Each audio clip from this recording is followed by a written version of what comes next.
నమస్కారం, welcome to Telugu stories book. మన ఛానల్లో కథలు మీకు నచ్చితే please like, share and subscribe to Telugu stories book. Hype ఇవ్వడం మర్చిపోకండి. ఈరోజు కథ లవర్ కమ్ హస్బెండ్ ఎపిసోడ్ 84. ఇంకా కథలోకి వెళ్తే సూర్య రిషితో, ఏంటి బావగారు మా డాడీకి వార్నింగ్ ఏదో ఇస్తున్నట్లుగా ఉన్నారు అని అడిగాడు. అబ్బే అదేం లేదు అన్నాడు రిషి. చా మరి చైర్ ఎందుకు విరిగిందో అని అడిగాడు. అదా, మీ డాడీ నా మీద కోపంతో విరగొట్టారు మరి అన్నాడు రిషి. మా డాడీ చైర్ విరగొట్టారు. అదే కదా చెప్పాను. ఊరుకోండి బావగారు, ఆయనకు మనసులు విరగొట్టడం వచ్చు కానీ ఇలాంటి కుర్చీలు గాత్రాలు విరగొట్టడం రాదన్నాడు. ఏంటది గాత్రా అంటే అని అడిగాడు. ఐ మీన్ ఎక్స్ట్రా అన్నాడు సూర్య. చూడు బావమర్ది, అది గాత్రా కాదు గట్రా, నీకు తెలుగులో మంచి పట్టుంది అన్నాడు వెటకారంగా రిషి. అవునండి, మా కంపెనీలో అందరూ అదే అంటారు అన్నాడు సూర్య. సూర్య రూమ్ చూసి నైస్, బాగుంది నీ రూమ్ అన్నాడు. థ్యాంక్ యూ బావగారు, మీ ఇల్లు కూడా చాలా బాగుంటుందని విన్నాను. అసలు ఒక రేంజ్లో కన్స్ట్రక్ట్ చేశారంటగా. ఏదోలే పర్లేదు. అవును, ఏదో పాన్ ఇండియా మూవీ స్టార్ట్ అయిందని విన్నాను, నిజమేనా? నిజమే బావగారు, మీ గ్యాడ్జెట్స్, కాస్ట్యూమ్స్ చాలా బాగుంటాయని తెలుసు. ఎక్కడ చేస్తారు షాపింగ్ అని అడిగాడు సూర్య. చూడు బాబు క్వశ్చన్ బ్యాంక్, నువ్వు ఎప్పుడు ఇంతేనా అని అడిగాడు రిషి. సూర్య పెద్దగా నవ్వుతూ, క్వశ్చన్ బ్యాంక్ భలే ఉంది. అంతే, నేను అలా ఏదో ఒకటి అడుగుతూనే ఉంటాను. అలాగే చాలా ఇన్ఫర్మేషన్ సంపాదించాను అన్నాడు సూర్య. ఓహో గుడ్, వికీపీడియానా అని అడిగాడు. లేదండి, ఎన్సైక్లోపీడియా అన్నాడు సూర్య. ఓకే. అవును, మీ బావగారు ఐ మీన్ వినయన్ కూడా ఇలాగే స్పూన్స్తో తింటావా అని అడిగాడు రిషి. లేదండి, ఆయన నాకు అస్సలు నచ్చరు అన్నాడు సూర్య. దాంతో రిషి తన మనసులో, ఓహో అయితే అదృష్టమంతా నాదేనా అనుకున్నాడు. ఇంతలోనే మళ్ళీ సూర్య, ఆయన నాకు ఎందుకు నచ్చరో అడగరే అని అడిగాడు. అడగకపోయినా చెప్తావుగా అన్నాడు రిషి. ఆయనకి ఎంతసేపు డబ్బులు ఎలా సంపాదించాలి అనే అనే అనే అంటూ బుర్రగొక్కున్నాడు సూర్య. యావంటారు దాన్ని అన్నాడు రిషి. ఆవెక్కువ అన్నాడు సూర్య. సూర్య, నువ్వు తెలుగు మీద రీసెర్చ్ చేయి చెప్తాను అన్నాడు రిషి. ఎందుకు అని అడిగాడు సూర్య. తర్వాత చెప్తాను కానీ కాస్త టీవీ పెట్టుకో అంటూ బెడ్ మీద ఒరిగాడు. సూర్య ఆన్ చేసి రిమోట్ ఇచ్చాడు. రిషి ఎక్కువగా చూసే మెలోడీ సాంగ్స్ పెట్టాడు. ఇంతలో సూర్య, బావగారు 1322 ఛానల్ పెట్టండి, వరల్డ్లో జరిగే వండర్స్ భలే చూపిస్తారు అన్నాడు సూర్య. రిషి పెట్టాడు. యాడ్స్ వస్తున్నాయి. అబ్బా యాడ్స్, 455 పెట్టండి అన్నాడు. దాంతో రిషి రిమోట్ ఇచ్చి పెట్టు అని సైగ చేశాడు. సూర్య పెట్టాడు. ఇక్కడ యాడ్సే అన్నట్లు మీరు యాడ్స్లో యాక్ట్ చేస్తారు కదా అని అడిగాడు సూర్య. ఆ మాట విని రిషి మళ్ళీ మొదలెట్టాడు అనుకున్నాడు తన మనసులో.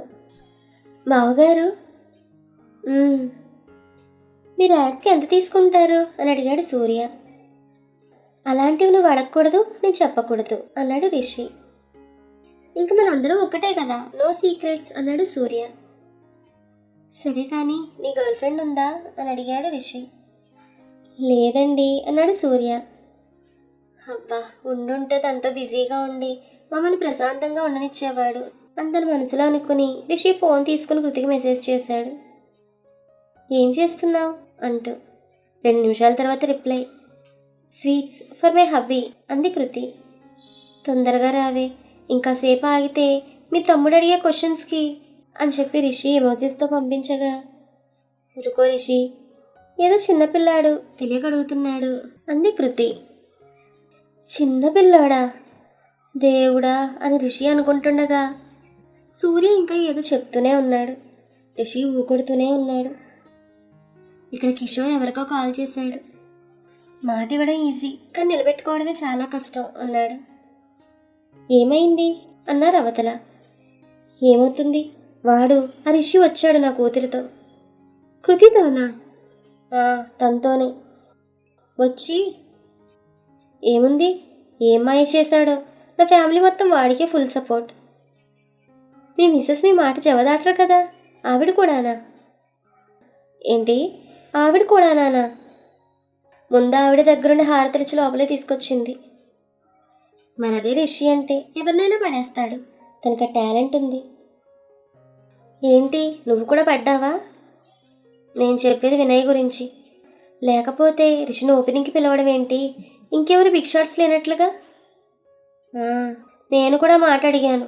వాడి వల్ల ఏవో ఫండ్స్ వచ్చాయంట. అదేమంటే ట్రెండ్ సెట్టర్ అని ఏదో మోస్తున్నాడు అన్నాడు. మరి మీరేం చేయబోతున్నారు? మా ఇంటి పైన వాడి చేపల ల్యాండింగ్కి అరేంజ్ చేయమన్నాడు, ఆ పనిలో ఉన్నాను. సెట్ అయ్యరా? లేకపోతే నువ్వేం చేస్తావో నాకు తెలియదు.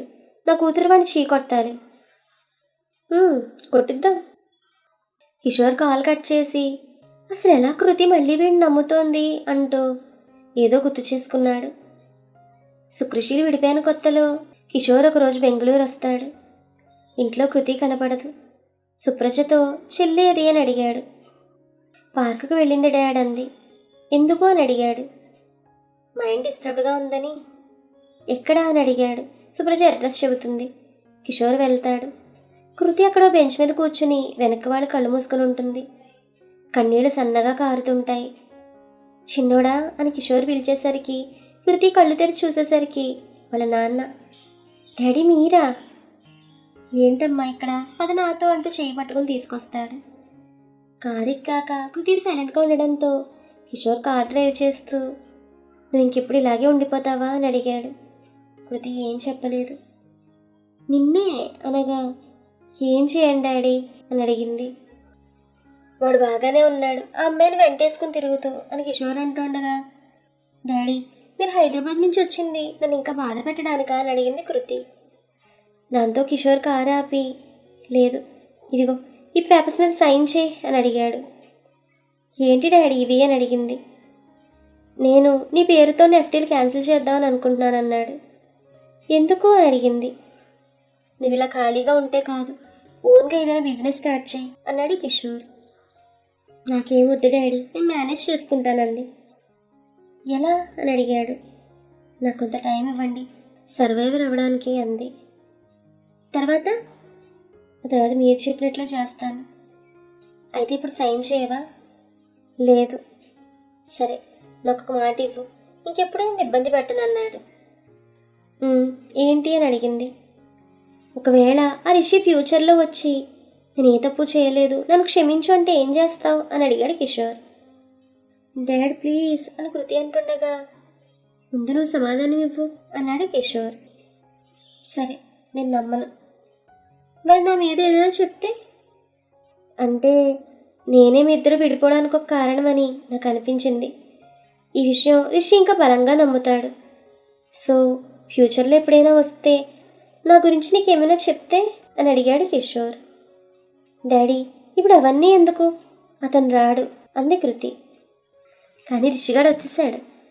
వచ్చినా నేను కలవను అంది కృతి. కానీ కలిసింది మన షెఫ్ బాబా. కలిసినా అతనితో ఎప్పటికీ కాపురం చేయనంది. ఇదిగో అమ్మాయి, తొందరపడి మాటిచ్చేయకు.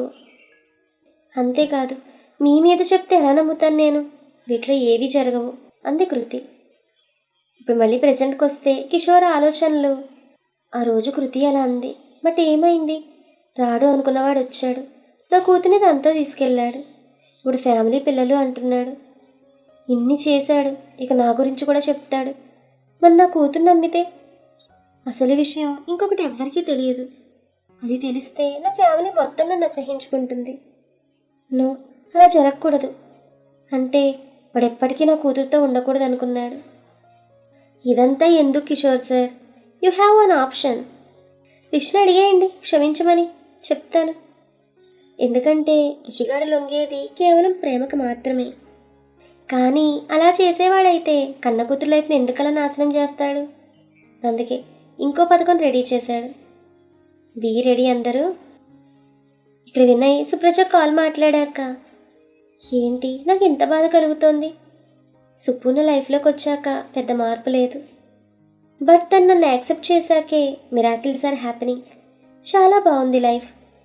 నేను ఎంతో రిస్క్ తీసుకుని కట్టిన ఆర్ బ్లాక్ ఇప్పుడు కొన్ని కోట్లు తెచ్చిపెట్టబోతోంది. అంతేనా? రిషి ఓపెన్ చేశాక ఎన్ని ఫోన్ కాల్స్, సెలబ్రిటీలు, విఐపీలు, బిగ్ షాట్స్ నుంచి. అసలు ఇంత సక్సెస్ ఊహించలేదు. సుప్పు రిషిల వల్ల ఇదంతా జరిగింది. ఎస్, అలాంటిది రిషి కృతితో డైవర్స్ తీసుకుంటే ఆ పీత మీదడు అంకుల్ అభిగాని తీసుకొస్తాడు. అప్పుడు సుప్పు కూడా నాకు దూరం అవుతుంది. నో, అలా జరగకూడదు. అంటే కృతి ఎప్పటికీ రిషిదే. అందుకే వినయ్ కూడా ఒక పథకం వేశాడు. బీ రెడీ అందరూ. ఇక్కడ కృతి బాసుంది తీసుకుని సూర్య రూమ్లోకి వచ్చింది. అక్కడ సూర్య లేడు. రిషి కాలు మీద కాలు వేసుకుని నిద్రలోకి జారుకున్నాడు. అది చూసిన కృతి అయ్యో కాళ్ళు పట్టేస్తాయి అంటూ రిషి రిషి లే అంటూ లేపింది. రిషి లేచి చుట్టూ చూసి కూర్చున్నాడు.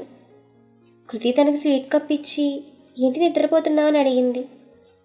అవును, ఈ క్వశ్చన్ బ్యాంక్ ఏడి అని అడిగాడు రిషి. సూర్యనా అంది. ఇంకొక రోజు మీ తమ్ముడితో ఉంటే నేను గజనీ అయిపోతాను.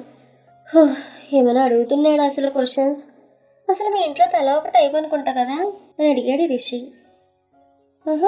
కనిపెట్టావులే కానీ ఎలా ఉంది స్వీట్ అని అడిగింది కృతి. చెఫ్ గారు చేయడం నచ్చకపోవడమా అన్నాడు రిషి. అయితే ఇది కూడా నువ్వే తినంటూ ఇంకో కప్ ఇచ్చింది. అమ్మో ఇంకొద్దు, ఇప్పటికే చాలా క్యాలరీలు చేరాయి అన్నాడు. అలా ఏం కుదరదు, నీకు ఇష్టమైన చేశాను, తినాల్సిందే అంది. ఇంతలో సూర్య వచ్చి ఎందుకక్క అంత ఇబ్బంది పెడతావు, ఇటు ఇవ్వు అని తీసుకోబోయాడు. లేదు, నువ్వు కిందకి వెళ్ళి తిను పో, ఇత్తని తినడానికి అని తనకే ఇచ్చింది కృతి. పర్లేదులే, మీ తమ్ముడికే ఇవ్వు, క్వశ్చన్స్ అడగడానికి బలం కావాలిగా అన్నాడు రిషి. అది విన్న సూర్య చెప్తాను మీ ఇద్దరి పని అని తన మనసులో అనుకుని హిహి అంటూ కిందకి వెళ్ళాడు. రిషి కృతితో ప్లీజ్ చిన్ను, మీ అమ్మ వాళ్ళని ఫుడ్ మరీ హెవీగా చేయొద్దని చెప్పు అన్నాడు. మరీ అంత స్పెషల్స్ ఏం లేవు, fish curry, prawns fry, sambar, omelettes, ఇంకా చికెన్ బిర్యానీ, రస్మలై అని కృతి చెప్తుండగా రిషి పైకి లేచి అమ్మా ఇవన్నీ తింటే ఇంకేం లేదు, పద కిందకి అంటూ తన చేయి పట్టుకుని తీసుకెళ్ళాడు. డైరెక్ట్గా కిచెన్లోకి వెళ్ళారు. అందరూ అక్కడే ఉన్నారు, పని చేస్తూ కాదు వండినవన్నీ టేస్ట్ చేస్తూ. రిషి వాళ్ళందరినీ ఆశ్చర్యంగా చూస్తూ మీరందరూ ఫుడ్డీనేనా అని అనగానే కృతి మోచేత్తో పొడిచి అంది. అరే చూడు సుప్రజ ఎలా తింటోందో, మీ బావగారు ఇంకో బ్లాక్ కంపల్సరీగా కట్టాలి అన్నాడు నవ్వుతూ రిషి.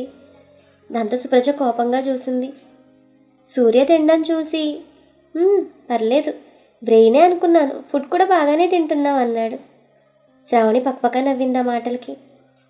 దాంతో కృతి చిన్నగా రిషి ఊరుకో అనగానే అన్నట్లు బావగారు ఈ వీడియో చూడండి అంటూ ఫోన్ చూపించాడు సూర్య. అందులో ఇప్పుడు మనోడి చేస్తున్న పాన్ ఇండియా మూవీ మొదలవ్వకముందు ఆ సినిమా కోసం రిషి పక్కన జోడీ ఎవరైతే సరిపోతారో అని టాలీవుడ్, బాలీవుడ్, ఆ వుడ్ ఈ వుడ్లో అని ఓ 20 మంది హీరోయిన్లు ఫోటో పెట్టి మరి ఓ పోల్ పెట్టారు. అందరూ రకరకాలుగా చెప్పారు. కృతి కూడా చూస్తోంది. సుప్రజ కృతి భుజం మీద చెయ్యి వేసి మరీ చూస్తోంది. అది చూసిన రిషి అయిపోయాను, నా చాప్టర్ క్లోజ్ అనుకున్నాడు. అయితే అందులో పబ్లిక్ ఒపీనియన్ అయ్యాక కొంతమంది హీరోయిన్లు కూడా చెప్పారు. రిష్విక్ ఉన్న క్రేజ్కి, గ్లామర్కి వాళ్ళైతే ఓకే అంటూ ఎవరి వేలో వాళ్ళు చెప్పారు. లాస్ట్లో యాంకర్ పాప అదండి వీళ్ళందరి అభిప్రాయం. మరి అసలు రిష్విక్కి ఏమనుకుంటున్నారో ఆయన్నే అడుగుదాం అన్నదో లేదో రిషి ఫోన్ లాక్కుని పరిగెత్తాడు. అది చూసిన సూర్య చూసావక్క, అందులో ఏదో నీకు తెలియకుండా మ్యాటర్ ఉంది, అందుకే మీ ఆయన అలా చేస్తున్నాడు అన్నాడు. ఆ ఫోన్ లేకపోతే నా ఫోన్లో చూద్దాం అంటూ తన ఫోన్ కోసం చూసింది సుప్రజ. అది ఛార్జింగ్లో ఉంది. తీసుకోవడానికి వెళ్ళేసరికి రిషి తన ఫోన్ కూడా తీసుకున్నాడు. రిషి ప్లీజ్ ఇటు ఇవ్వు అని కృతి అనగానే అందులో అంత పెద్ద విషయం ఏం లేదు చిన్ను, వీళ్ళిద్దరిని ఫుడీస్ అన్నాను కదా, అందుకే కావాలనే మన ఇద్దరి మధ్య గొడవలు పెడుతున్నారు వీళ్ళు అన్నాడు రిషి. అది నేను చూసి చెప్తానంటూ రిషి దగ్గరికి వచ్చింది కృతి. రిషి ఫోన్ పైకెత్తాడు. కృతి ఎంత ఎగిరినా అందడం లేదు. అది చూసిన సుప్రజ ఎందుకే అంత కష్టపడతావు, మీ హూనా అంటూ టీవీ ఆన్ చేసింది.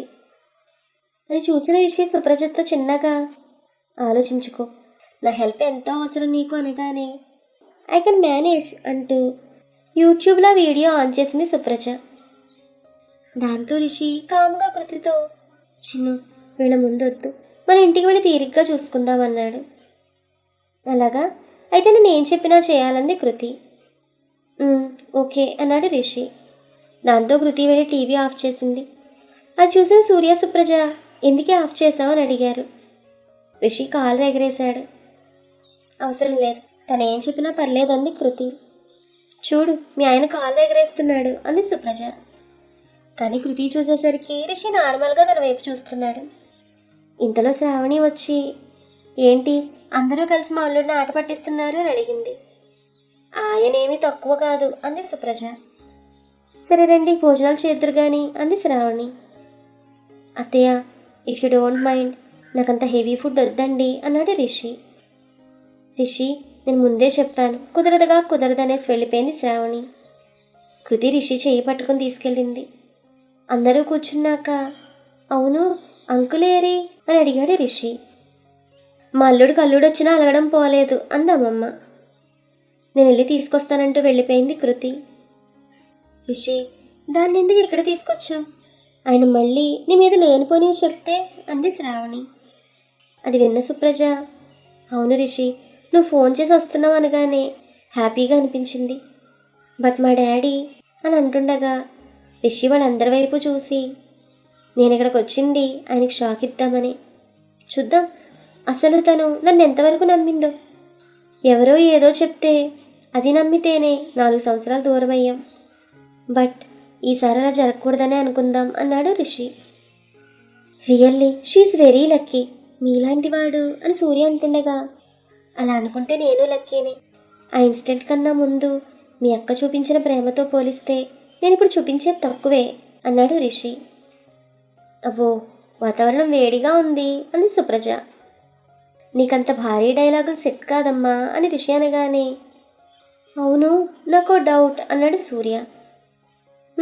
కానీ ఆలస్యం ఎందుకు అన్నాడు రిషి. ఇక్కడ కృతి కిషోర్ కోసం చూసింది. ఆయన తన రూమ్లో కామ్గా కళ్ళు మూసుకొని పడుకునున్నారు. కృతి ఆయన దగ్గరికి వెళ్ళి డాడీ అని పిలిచింది చిన్నగా. ఆయన కళ్ళు తెరవకుండానే అన్నాడు సీరియస్గా. రండి డాడీ భోజనం చేద్దామంది కృతి. నాకు ఆకలిగా లేదు, నువ్వు వెళ్ళి అన్నాడు. అలా అంటే ఎలా, ప్లీజ్ రండి అంది కృతి. దాంతో కిషోర్ లేచి కూర్చుని, ఇంకెలా అనమంటావు, నువ్వేం చెప్పావు, ఏం చేస్తున్నావు అని అడిగాడు కోపంగా. ఏం చెప్పాను అని అడిగింది. తను వచ్చినా వెళ్ళను కలవనని చెప్పావు అని కిషోర్ అంటుండగా, ఇప్పుడు మీ ప్రాబ్లం ఏంటి, నేను వెళ్ళాననా లేక రిషి ఇక్కడికి వచ్చాడనా అని అడిగింది కృతి. అన్నీ అన్నాడు. సరే డాడీ, నాకు ఒక ప్రశ్నకు ఆన్సర్ ఇవ్వండి. ఇది నన్ను రిషి అడగమనలేదు. ఇంకా చెప్పాలంటే తను మీ గురించి 20 రోజుల్లో ఏది చెడుగా చెప్పలేదు. ఇది నాకు నేనుగా అడిగేది. మీ రిషి క్యారెక్టర్ గురించి తప్పుగా చెప్పినా నేను నా కళ్ళతో చూశాను కాబట్టి నమ్మానంది. కానీ చెఫ్ పాప చూడాల్సింది మనస్సుతోనమ్మా. మీరు చెప్పారని కాదు, మీరు అనేవారు తన దగ్గర ఏముందని, ఇంకా నువ్వే తను పోషిస్తున్నావని. అసలు ఇప్పుడు చెప్పండి, వినయ్ కానీ అభి కానీ రిషి కన్నా ఎక్కువ? ఎందులో, ఎలా? వీటికి ఆన్సర్ ఇవ్వండి, నేను ఆగిపోతాను. అంతేకాదు మీరు ప్రతిదానికి రిషినంటే మాత్రం ఊరుకునేది లేదు. అవును ఒకప్పుడు అన్నాను, అప్పుడు నా పరిస్థితి అలాంటిది. అన్ని రోజులు ఒకేలా ఉండవు కదా డాడ్ అంటూ వెళ్ళిపోయింది కృతి. కృతి మాటలు విన కిషోర్కి నో సౌండ్.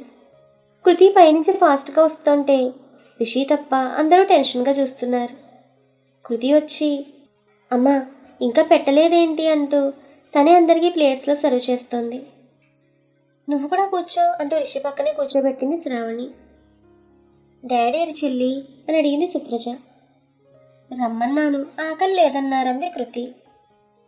దాంతో రిషి లేచి నేను తీసుకొస్తానంటూ వెళ్ళబోయాడు. అవసరం లేదు, నువ్వు వెళ్ళొద్దు అంది కృతి. హే, మనం ఇక్కడికి వచ్చింది మీ డాడీతో సహా అందరినీ కలుపుకోవడానికి అంటూ కిషోర్ దగ్గరికి వెళ్ళాడు రిషి. ఇందాక బాల్కనీలో ఒక కోటింగ్ అయింది, ఇప్పుడు బెడ్రూమ్లో ఇంకో కోటింగ్ మొదలెడతాడా రిషి కిషోర్కి? చూద్దాం. Keep listening. మరొక మంచి ఎపిసోడ్తో మళ్ళీ కలుద్దాం. ఈ కథ మీకు నచ్చితే please like, share and subscribe to our Telugu stories. Thank you.